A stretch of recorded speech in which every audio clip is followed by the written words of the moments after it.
नमस्कार विद्यार्थी मित्रांनो, इलेक्ट्रिकल टेक्नॉलॉजी या विषयात आपलं पुन्हा एकदा स्वागत आहे. इलेक्ट्रिकल वायरिंग हा सब्जेक्ट आपण शिकतोय. यामध्ये पाठ क्रमांक 2 HT आणि LT सबस्टेशन, हाय टेन्शन आणि लो टेन्शन किंवा हाय व्होल्टेज आणि लो व्होल्टेज सबस्टेशन हा पाठ आपण शिकवतोय. यामध्ये सबस्टेशन मध्ये लागणारे आपण वेगवेगळे प्रकार इक्विपमेंट साधनं, ट्रान्सफॉर्मर्स पॉवर ट्रान्सफॉर्मर असतील, इन्स्ट्रुमेंट ट्रान्सफॉर्मर असतील, वेगवेगळ्या प्रकारचे प्रोटेक्टिव्ह रिलेज असतील, सर्किट ब्रेकर्स असतील, आयसोलेटर्स असतील, स्विच गिअर सर्किट असेल, असे 9 प्रकारचे साधनं आपण बघितले. त्याच्यापैकी लाइटनिंग अरेस्टर आणि इन्सुलेटर याचा आपण सेपरेट व्हिडिओ केला, ते झालं. त्यानंतर आपण बघणार आहोत सर्किट ब्रेकर. सर्किट ब्रेकर या शब्दाचाच अर्थ आहे एखादं सर्किट ब्रेक करण्यासाठी लागणारं साधन म्हणजे सर्किट ब्रेकर. सर्किट ब्रेकरचा उपयोग कधी होतो? जेव्हा ॲबनॉर्मल कंडिशन याचा अर्थ काय? ओव्हर व्होल्टेज होतं, ओव्हर करंट होतं, अर्थ फॉल्ट दोष होतो. या दोषांमुळे शॉर्ट सर्किट सारखा दोष निर्माण होतो. यापासून त्या उपकरणांना, त्या ट्रान्समिशन लाईनला, त्या सबस्टेशनच्या इतर उपकरणांना, ट्रान्सफॉर्मरला, अल्टरनेटरला किंवा जनरेटरला सुरक्षा देण्यासाठी जे साधन लागतं त्याला आपण सर्किट ब्रेकर असे म्हणतो.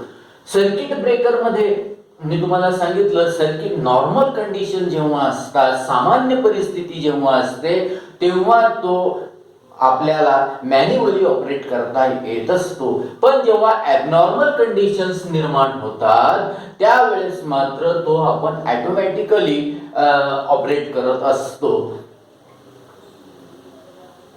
सर्किट ब्रेकरचं प्रिन्सिपल समजण्यापूर्वी मागच्या वर्षी जे आपण उष्णता निर्माण करणाऱ्या साधनांचा उपयोग केला, त्यामध्ये मग तुमची ऑटोमॅटिक इलेक्ट्रिकल आयर्न असेल, ओव्हन्स असतील, एअर कंडिशनर असेल, यामध्ये आपल्याला एक थर्मोस्टॅट हा घटक असतो. थर्मोस्टॅट काय आहे? थर्मोस्टॅट हा प्रोटेक्टिव्ह रिले आहे.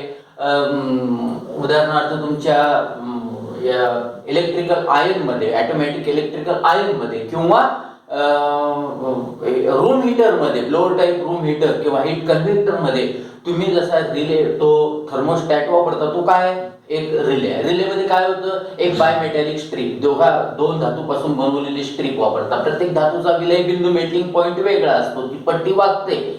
अति उष्णता निर्माण झाली तर ती पट्टी वागते, एक पुढे जाते, एक मागे राहते. कॉन्टॅक्ट सप्लायचा असलेला कॉन्टॅक्ट तुटतो आणि अतिरिक्त उष्णतेपासून त्या उपकरणाला, मग प्रेस असेल, इलेक्ट्रिकल आयर्न असेल, तुमचं हीट कन्व्हेक्टर असेल, एअर कंडिशनर असेल, याला सुरक्षा देण्याचं काम या ठिकाणी केलं जातं. यामध्ये देखील त्याच पद्धतीने तो जो रिले आहे तो थर्मल रिले आहे, म्हणून त्याला आपण थर्मोस्टॅट असं म्हणतो. या ठिकाणी जो आपण रिले वापरणार आहे हा मॅग्नेटिझमच्या तत्वावर कार्य करणारा आहे.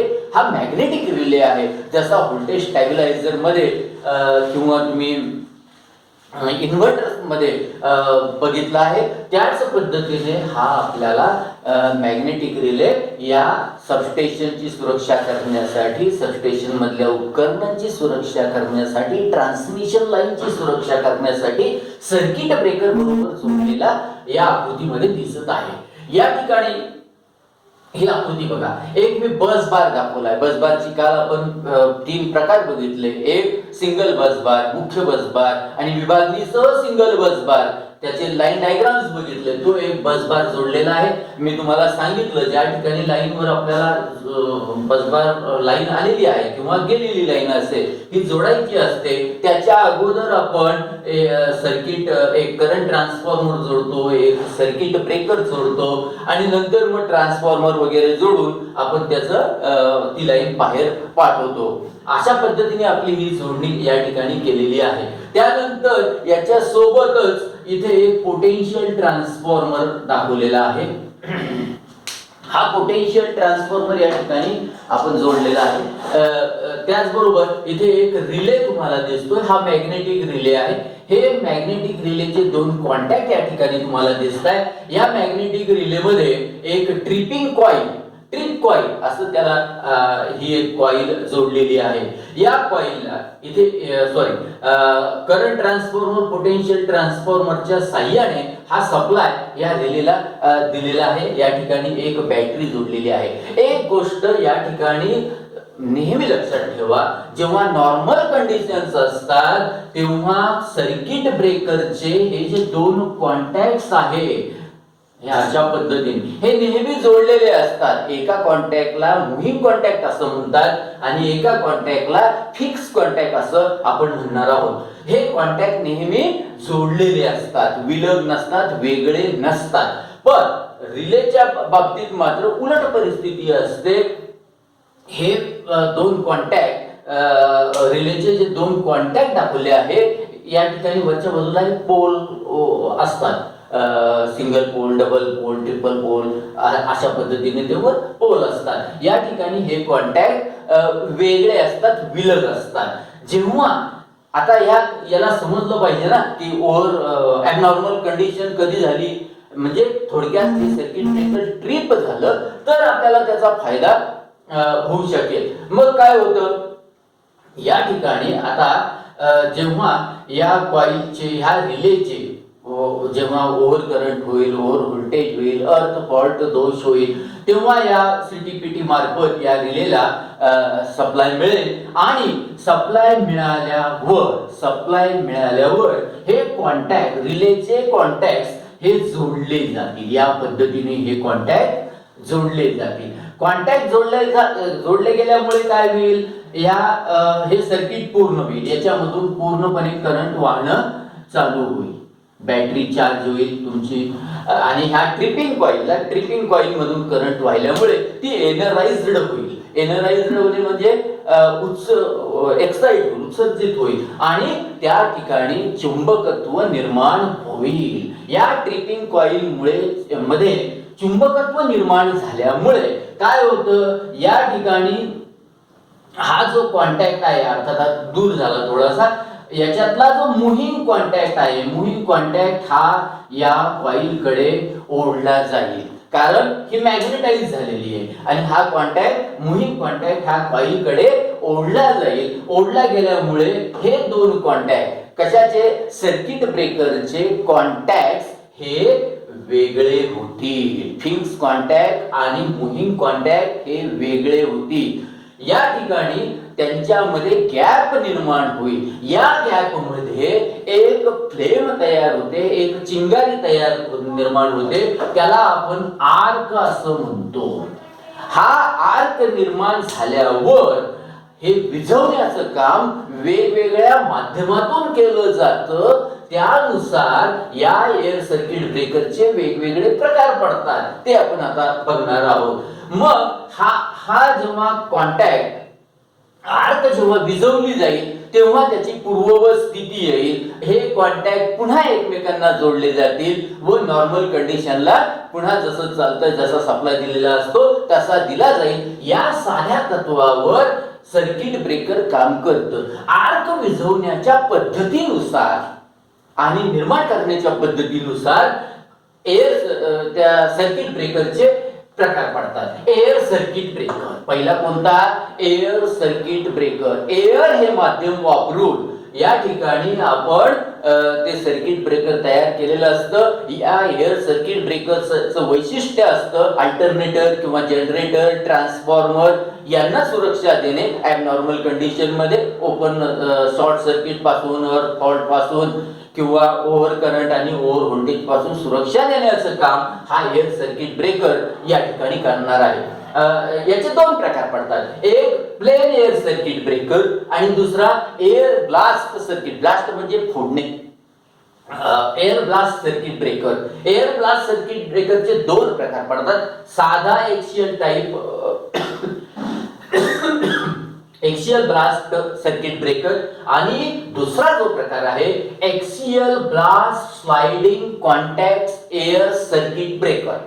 हे एअर सर्किट ब्रेकरचे प्रकार झाले. त्यानंतर व्हॅक्यूम निर्वात, व्हॅक्यूम क्लीनर आपल्याला यावर्षी पेपर सेकंड मध्ये त्याचा अभ्यास करायचा आहे. व्हॅक्यूम म्हणजे निर्वात पोकळी, हवा नसलेली जागा, त्याला आपण व्हॅक्यूम असं म्हणतो.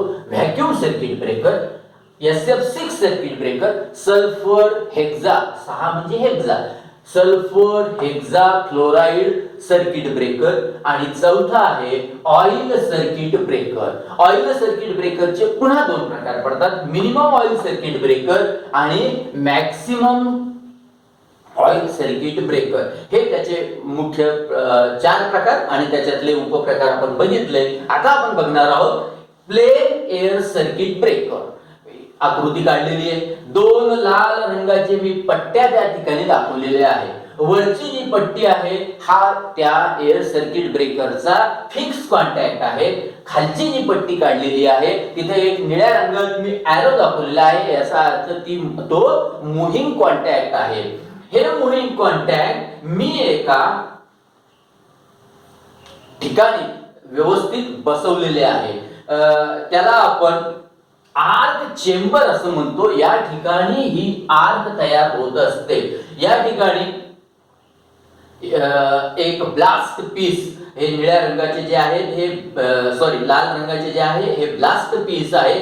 या ठिकाणाहून तुमची वातावरणातली हवा आत येते, ती विभागते आणि या ठिकाणी हे स्प्लिटर्स दाखवले आहेत. हे स्प्लिटर्स म्हणजे वेगवेगळे कंपार्टमेंट आहे, धातूचे वेगवेगळे कंपार्टमेंट आहे.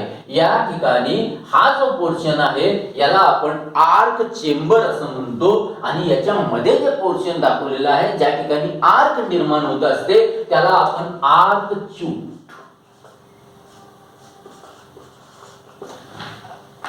असं म्हणतो. ही एकसर पद्धतीने 3 फेज साठी ही पद्धत वापरतात, त्याच्यामुळे तिन्ही ठिकाणी ती विभागली जाते.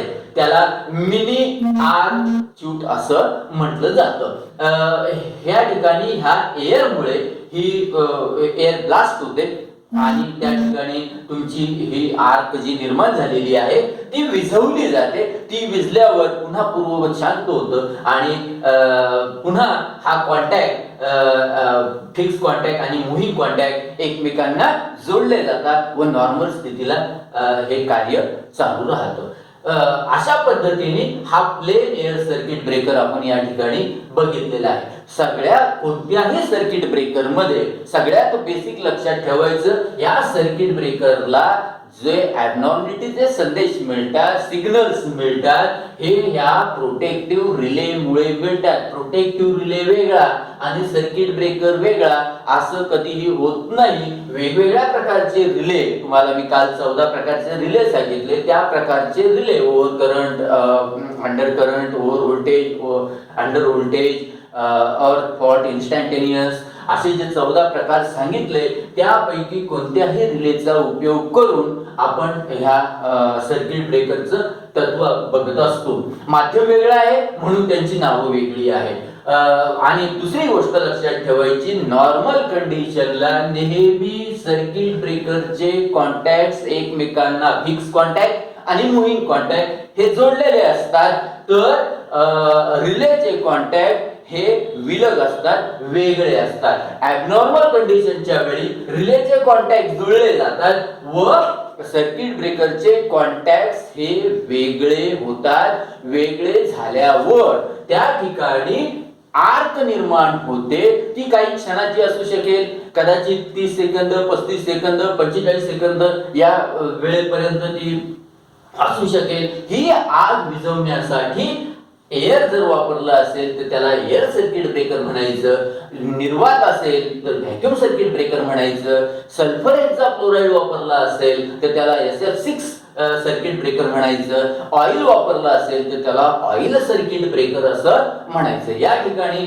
हा पोर्शन तुम्हाला समजला असेल असं मी गृहीत धरतो आणि पुढच्या भागाकडे आपण आता वळूया.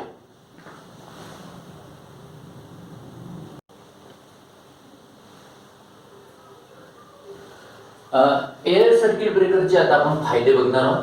एअर सर्किट ब्रेकर मग त्याच्यात ब्लास्ट टाईप असतील किंवा प्लेन एअर सर्किट ब्रेकर असेल. आकाराने लहान असतात, मेंटेनन्स खर्च कमी असतो, मेंटेनन्स कमी होतं, त्याचं आग लागत नाही, आग लवकर विझवली जाते आणि कार्य जे आहे सुरक्षा देण्याचं जे कार्य आहे ते वेगवान असतं. हे एवढे त्याचे फायदे आहेत. जसे फायदे आहेत तसे तोटे. जास्त क्षमतेच्या एअर कॉम्प्रेसरची एअर ब्लास्ट करण्यासाठी आपल्याला जास्त जास्त क्षमतेचा एअर कॉम्प्रेसर वापरावा लागतो. प्रेशर लिकेज होण्याची यामध्ये शक्यता असते. उपयोग कुठे होतो?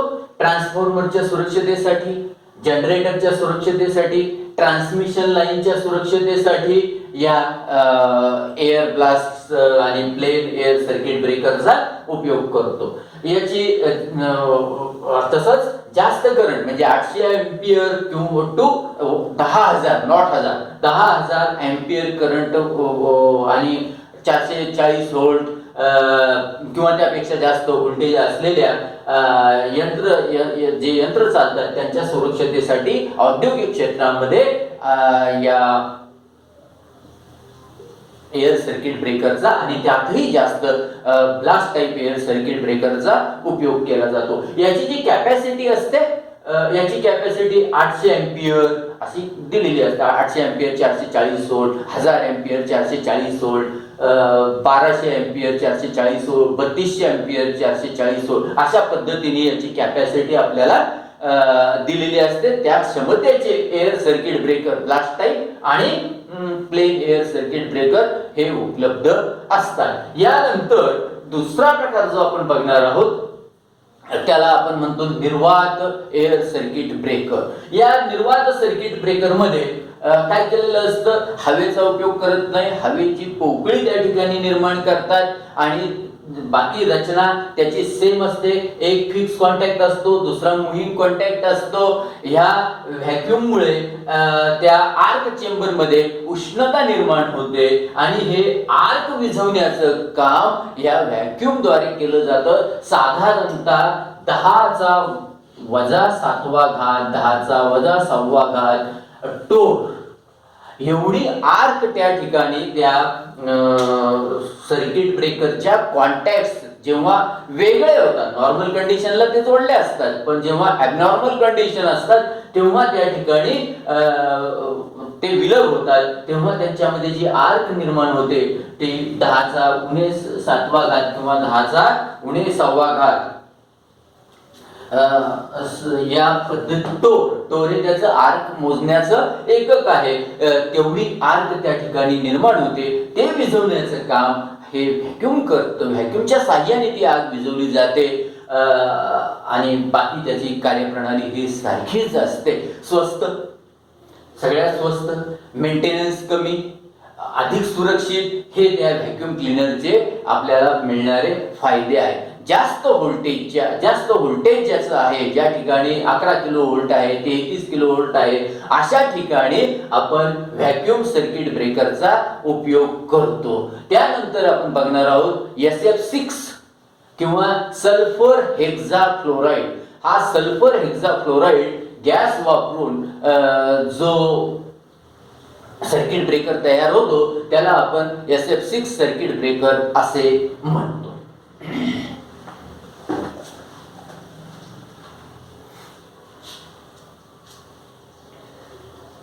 उत्तम SF6 हे उत्तम इन्सुलेटर आहे. इन्सुलेटिंग स्ट्रेंथ त्याची जास्त असते.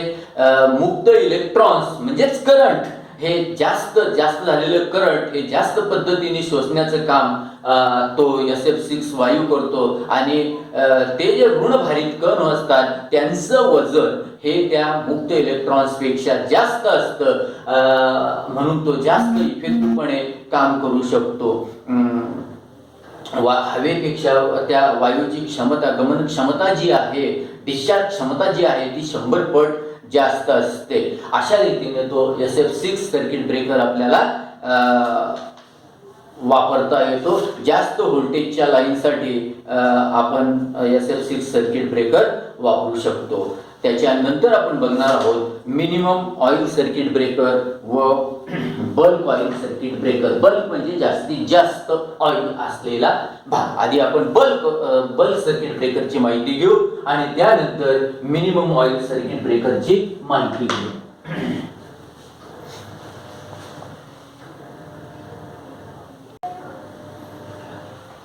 ऑइल सर्किट ब्रेकरचे दोन प्रकार आहेत. एक जास्तीत जास्त ऑइल म्हणजे बल्क ऑइल सर्किट ब्रेकर.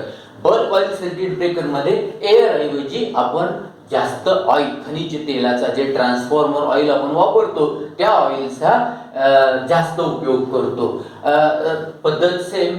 जेव्हा ॲबनॉर्मल कंडिशन्स असतात तेव्हा सर्किट ब्रेकरचे त्या ठिकाणी रिले जोडलेलेच असतात, बाकी पद्धत सेमच असते, दुसरा त्याच्यात काही फरक नसतो. हे कॉन्टॅक्ट सर्किट ब्रेकरचे कॉन्टॅक्ट विलग होतात आणि ह्या दोन कॉन्टॅक्ट मध्ये आर्क निर्माण होते. ही आर्क ह्या तेलामुळे, या ऑइलमुळे विझवली जाते, थंड होते. तिला थोडासा वेळ लागतो, आर्क विझवण्यासाठी या ठिकाणी थोडा वेळ लागतो. ती उष्णता, ज्या आर्क पासून जी उष्णता निर्माण झाली ती उष्णता शोषण्याचं काम हे ऑइल, बल्क ऑइल हे करतं किंवा ऑइल करतं. याचे फायदे काय? कार्यभाग व अर्थ रेजिस्टन्स. ऑइल हे उत्तम प्रकारचं इन्सुलेटर आहे आणि ट्रान्सफॉर्मर ची डायइलेक्ट्रिक स्ट्रेंथ, वाइंडिंगची डायइलेक्ट्रिक स्ट्रेंथ वाढवण्यासाठी आपण ऑइल वापरतो. तेच कारण या ठिकाणी ऑइलचा आपल्याला फायदा होतो. कार्यभाग आणि अर्थ यांच्या दरम्यान इन्सुलेटर म्हणून उपयोगी पडतं. ऑइल आर्क ऊर्जा शोषून घेतो, जी उष्णता निर्माण झालेली आहे त्या ठिकाणी गॅसेस निर्माण होतील, बरोबर आहे की नाही? जेव्हा आपण तेल कढईत टाकतो तापलं की त्याच्यामधून वेगवेगळे वायू बाहेर पडतात, ते त्या वायूमुळे ही आर्क विझत असते, उष्णता शोषून घेतो. त्याच्यानंतर याची डायइलेक्ट्रिक स्ट्रेंथ चांगली असते आणि विघटनामुळे ऑइल जे विघटित होतं त्याच्यामुळे ते लवकर थंड होतं. पण तोटे काय? आर्क विझण्यास थोडा वेळ लागतो आणि वेगवान, जसं SF6 किंवा व्हॅक्यूम सर्किट ब्रेकर आहे त्यांचं कार्य वेगवान असतं, लगेच तो दोष दूर करतात. त्या तुलनेने याला वेग कमी लागतो. आणि शेवटचं जे सर्किट ब्रेकर आहे minimum oil circuit breaker. Minimum oil circuit breaker फक्त ऑइल एक कमी वापरलेलं असतं, बाकी त्याचं कार्यतत्व पुन्हा मी जसं सांगितलंय आतापर्यंत सर्किट ब्रेकर, सर्व सर्किट ब्रेकरचे कार्यतत्व हे सारखेच असतात. त्याचे फायदे काय? त्याचे फायदे मेंटेनन्स कमी, ऑइल कमी लागतं, हे दोन फायदे झाले. त्यानंतर जागा कमी लागते आणि ऑटोमॅटिकली किंवा मॅन्युअली आपल्याला ते ऑपरेट करता येतं. पण त्याच्यामध्ये आग लागण्याची शक्यता जास्त असते, बल्क ऑइल मध्ये ती शक्यता कमी असते. कार्बोनायझेशन वाढतं आणि कॉन्टॅक्ट दरम्यान, कॉन्टॅक्ट जे आहे सर्किट ब्रेकरचे त्यामध्ये जो गॅस असतो तो काढणं थोडंसं वेळ खाऊ प्रक्रिया ती असते, वेळ लागतो. हे अशा प्रकारे हे सर्किट ब्रेकर मी तुम्हाला सांगितलेले आहे. आणि आता शेवटच्या 2 मिनिटात आपण या धड्याचं कन्क्लुजन काढूया. सर्किट ब्रेकर सुरक्षा साधन आहे, प्रोटेक्टिव्ह रिले बरोबर ते जोडलेलं असतं. सर्किट ब्रेकरला नॉर्मल कंडिशन मध्ये तत्व लक्षात ठेवा, त्याचे दोन्ही कॉन्टॅक्ट जोडलेले असतात. हा सर्किट ब्रेकर ज्या लाईनवर, ज्या यंत्रावर, ज्या ट्रान्सफॉर्मर आपल्याला जोडायचा आहे त्याच्या अगोदर करंट ट्रान्सफॉर्मर, ट्रान्सफॉर्मर आणि एक आयसोलेटर स्विच, काल आपण तुम्ही लाईन डायग्राम मध्ये बघितलं, ऑइल सर्किट ब्रेकर लावलं होतं. त्याच्यानंतर करंट ट्रान्सफॉर्मर लावला होता, पोटेन्शियल ट्रान्सफॉर्मर लावला होता. त्या पद्धतीने त्याची जोडणी केलेली असते. हे लाईनला ह्या ठिकाणी आपण जोडलेलं आहे. नॉर्मल कंडिशन मध्ये याचे कॉन्टॅक्ट जोडलेले असतात आणि रिलेचे कॉन्टॅक्ट हे ओपन असतात. ॲबनॉर्मल कंडिशन म्हणजेच ओव्हर व्होल्टेज, ओव्हर करंट, अर्थ फॉल्ट दोष यासारख्या दोषामुळे हे कॉन्टॅक्ट, रिलेचे कॉन्टॅक्ट जुळले जातात. रिलेचे कॉन्टॅक्ट जुळले जातात व सर्किट ब्रेकरचे कॉन्टॅक्ट विलग होतात. या तत्वावर हा सर्किट ब्रेकर काम करतो. ज्याप्रमाणे स्विचचं कार्य, याला इलेक्ट्रिकल स्विच असं म्हणतात. सर्किट ब्रेकर म्हणजे काय? तर एक प्रकारचा इलेक्ट्रिकल स्विच, सुरक्षा देण्यासाठी लागणारा हा एक स्विच आहे. बाकी मी तुम्हाला याची व्यवस्थित माहिती सांगितलेली आहे. प्रकार वेगवेगळे तुम्हाला सांगितलेले आहे. Air circuit breaker, air circuit ब्रेकरचे 2 सर्किट ब्रेक प्रकार पडतात. एक प्लेन एअर सर्किट ब्रेकर आणि त्याचा दुसरा जो प्रकार आहे axial circuit breaker, axial blast sliding contact circuit breaker असे दोन प्रकार त्याच्यामध्ये पडतात. त्याच्यानंतर दुसरा प्रकार आपण बघला व्हॅक्यूम सर्किट ब्रेकर, तिसरा प्रकार बघितला SF6 सर्किट ब्रेकर आणि चौथा प्रकार बघितला ऑइल सर्किट ब्रेकर. या ऑइल सर्किट ब्रेकर मध्ये बल्क ऑइल सर्किट ब्रेकर किंवा मॅक्सिमम ऑइल सर्किट ब्रेकर आणि मिनिमम ऑइल सर्किट ब्रेकर. तर या ठिकाणी आपले सुरक्षा साधनं आणि ह्या एकंदरीतच ट्रान्सफॉर्मर मध्ये सबस्टेशन मध्ये लागणाऱ्या साधनांचा आपण अभ्यास केलेला आहे. उद्या त्याचं मेंटेनन्स कसं करायचं, त्या सबस्टेशनचं त्याची देखभाल कशी करायची, एवढा एक आपला भाग राहिला आहे, तो उद्याच्या पाठात बघूया. परत हे व्हिडिओ बघा. काही अडचणी असतील तर मला विचारा. काही एखादा भाग समजला नसेल तोही विचारा. Thank you very much.